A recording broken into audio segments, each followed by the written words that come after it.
নমস্কার বন্ধুরা, মন কুকিং চ্যানেলে সকলকে স্বাগত। এই যে আমি আজকে করেছিলাম খেজুরের গুড়ের পায়েস। কীভাবে করেছি এটা এবার দেখাচ্ছি।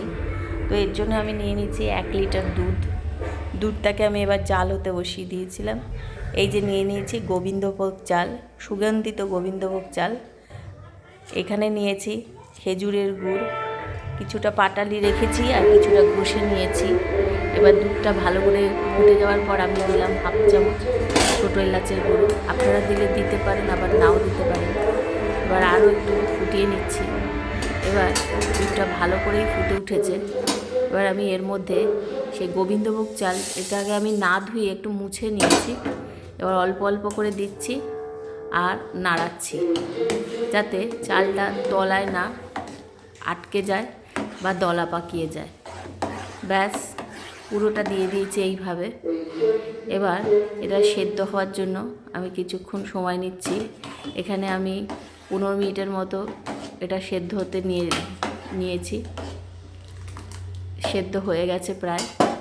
এবার আমি গ্যাস বন্ধ করে এর মধ্যে একটা পাটালি দিয়ে দিয়েছিলাম। পাটালিটা দিয়ে রেখেছি। গ্যাসটা এখন কিন্তু আমার বন্ধই আছে। যদি জ্বালানো অবস্থায় দেন তাহলে কিন্তু এই দুধটা কেটে যেতে পারে। দিয়ে রেখে দিয়েছি। এই সময় আমি 2 চামচ মতো চিনি দিয়েছি। চিনিটা দেখানো হয়নি, ভিডিওটা বড় হয়ে যাবে। তো এবার আমি এটা গ্যাসটাকে জ্বালিয়ে এবার ফুটতে দিচ্ছি। আর দিয়ে দিয়েছি যে গুড়টা আমি পুড়িয়ে রেখেছিলাম সেই গুড়টা দিয়ে এবার এটাকে আমি নাড়ব। গন্ধ খুব সুন্দর বেরিয়ে গেছে, পুরো চারিদিকে ঘর গন্ধ হয়ে গেছে। এখন আমি দিয়ে দিচ্ছি কয়েকটা কাজু কিশমিশ।